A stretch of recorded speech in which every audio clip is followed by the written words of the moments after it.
For a century and a half, the Indian subcontinent was governed by the Mauryan Empire.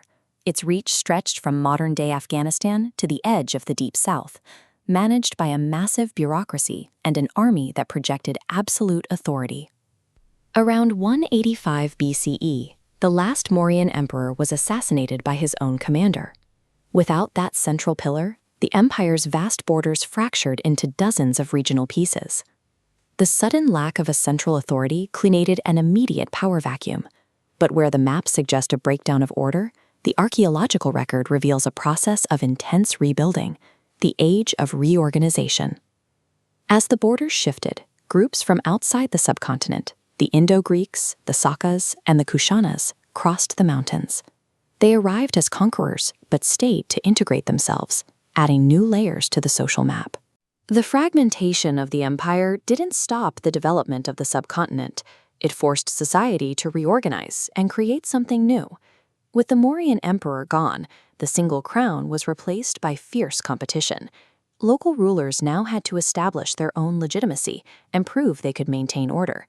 In the north and central regions, dynasties like the Shungas and the Satavahanas took control.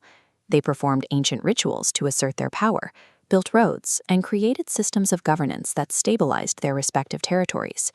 Farther south, operating independently of the northern struggles, the Sangam Age kingdoms, the Cholas, the Cheras, and the Pandyas, consolidated power along the coasts.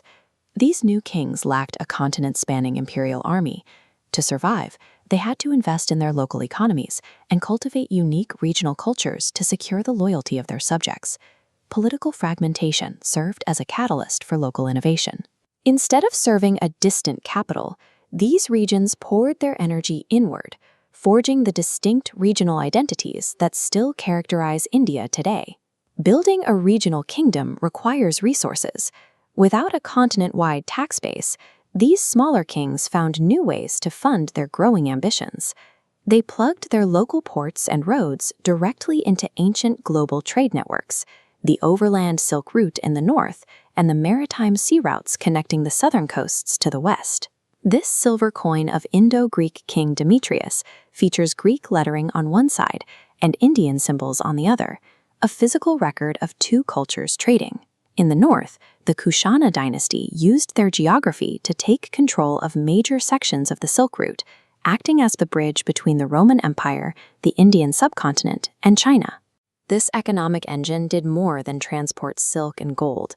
It moved ideas, languages, and religions, creating a mandatory fusion of foreign and local traditions.